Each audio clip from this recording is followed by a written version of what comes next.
नमस्कार, मैं हूं चेतना शर्मा और आप देख रहे हैं NH1 न्यूज़। आज हमारे साथ हैं सोशल एक्टिविस्ट चंदन दत्ता। सर, हाल ही में गवर्नमेंट का एक ऑर्डर आया है जिसमें उन्होंने कहा है कि सरकारी कर्मचारी जिन पर किसी भी तरह का करप्शन चार्जेस हैं या जो कर्मचारी अपना काम करने में अपने कार्यकाल में सफल नहीं रहे हैं, उनको 48 की उम्र में यानी कि 22 साल नौकरी करने के बाद उन्हें उनकी नौकरी से निकाल दिया जा सकता है। तो सर, कितना वैल्यूएबल समझते हैं आप इस डिसीजन को? पहले तो बहुत बहुत शुक्रिया, आपने मुझे आज बुलाया और यहाँ डिबेट के लिए आमंत्रित किया। ये मैं पहले LG मनोज सिन्हा साहब को बहुत ही शुक्रिया अदा करता हूँ कि उन्होंने इतना ऐतिहासिक फ़ैसला लिया। देखिए, आज हम लोग जब से ये यूटी शासन यूटी बनी है और ब्यूरोक्रेसी का जो होल्ड है, हम कहते हैं कि ब्यूरोक्रेसी काम नहीं करती, लोगों के लिए काम नहीं करती। तो ये उस चीज़ के मद्देनज़र रखते हुए वो डेडवुड जो करप्ट ऑफिसर्स हैं, ये उन ब्यूरोक्रेसी को स्नप करने के लिए, ताकि वो अपना काम ईमानदारी से करें, जनता के लिए करें, उनकी ग्रीवियंसेस को प्रॉपरली एड्रेस करें। ये अब उनके ब्यूरोक्रेट्स के मन में भी ये डर रहेगा कि कहीं किसी आम आदमी ने मतलब सब कुछ देखते हुए कोई शिकायत लगा दी या कोई मामला दर्ज कर दिया तो as per the relevant sections उनको रिटायरमेंट दी जा सकती है। ये सराहनीय कार्य है और मैं इसकी बहुत बड़ी प्रशंसा करता हूँ LG मनोज सिन्हा साहब की। सर, इसमें ये भी बताया गया है कि हर एक डिपार्टमेंट में कमेटीज़ बनाई जाएंगी और वो कमेटीज़ डिसाइड करेंगी, एक पूरा उनका बैकग्राउंड देखेंगी जो हमारे सरकारी कर्मचारी होंगे। तो सर, अब कैसे बता सकेंगे या वो जो कमेटी जो है वो किस बेसिस पर डिसाइड करेगी कि कौन सा इंसान करप्टेड है या कितना उनका पैमाना जो है किस हद तक जो है उन्होंने करप्शन करी है?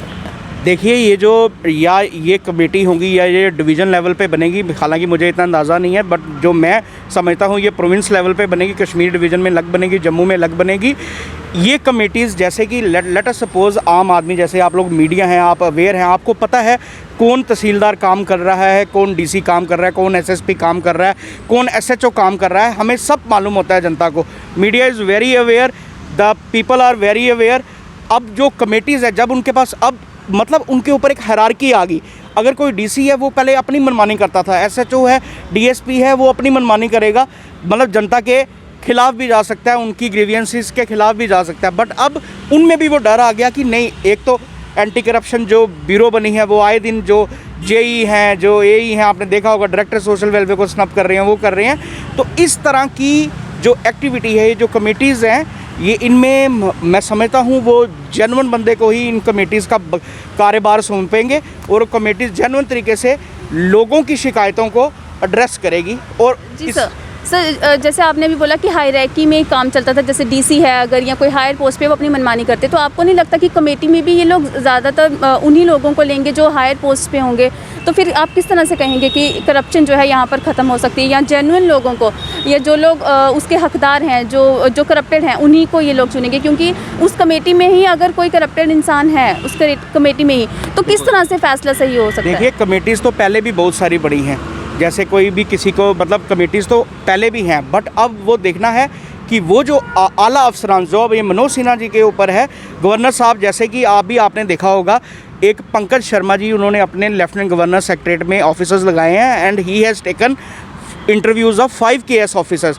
5 बंदों का उन्होंने इंटरव्यू लिया, उसके बाद उन्होंने 1 KS ऑफिसर अपॉइंट किया। मतलब he is such A visionary person. आज तक आपने सुना है कि किसी पोस्टिंग के लिए किसी KS ऑफिसर का किसी लेफ्टिनेंट गवर्नर या इतने हायरार्की में हाई लेवल के पोस्ट के बंदे ने इंटरव्यू लिया हो? इंटरव्यू देके उन्होंने पंकज शर्मा जी को additional secretary to lieutenant governor secretary बनाया। तो उनका दिमाग और विजन मैं बिल्कुल क्लियर समझता हूँ। जो भी वो कमेटीज़ तो ऐसे बड़ी सारी बनती रही हैं, आज तक बनती रही हैं, बट आपका कहना सही है, कोई आगे डिसीजन नहीं हुआ, कोई आगे एक्शन नहीं हुआ। किसी ने कंप्लेंट दी तो वो कंप्लेंट कागजी फाइल तक ही रही, आगे उस पर कोई एक्शन नहीं हुआ। बट अब जो मैं समझता हूँ जो जिस टेंडेंसी से ये काम कर रहे हैं, मैं समझता हूँ कि अच्छे लोगों को चांस मिलेगा और अच्छे लोग भी इसी सिस्टम का हिस्सा हैं।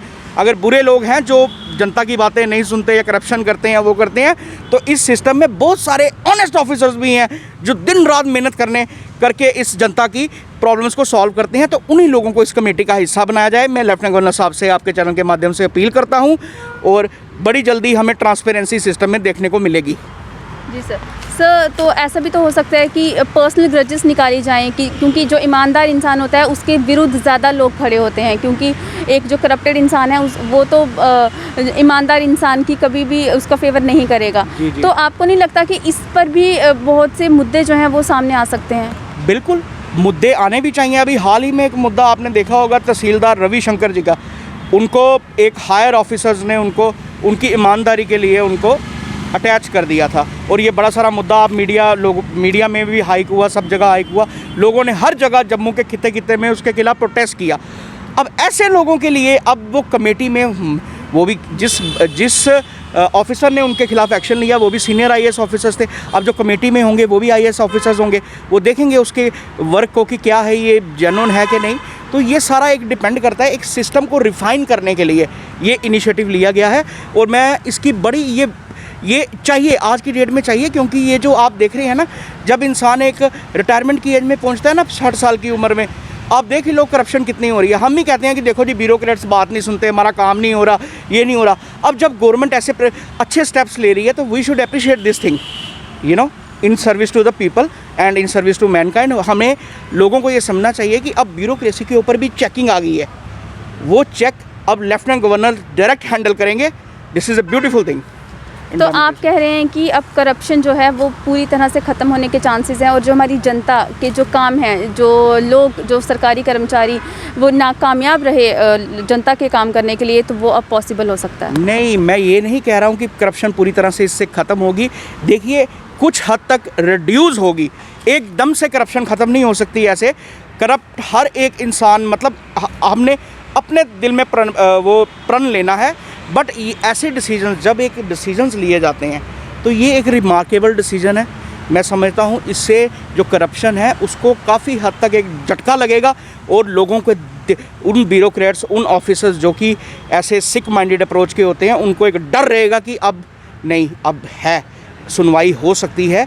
There is a officer, lieutenant governor साहब नहीं सुनते, और उन्होंने बड़ा सुदृढ़ मैसेज दिया है, क्लियर कट मैसेज है उन डेडवुड्स को कि या तो काम करें ईमानदारी से, नहीं तो 48 साल की उम्र में चलो घर जाओ।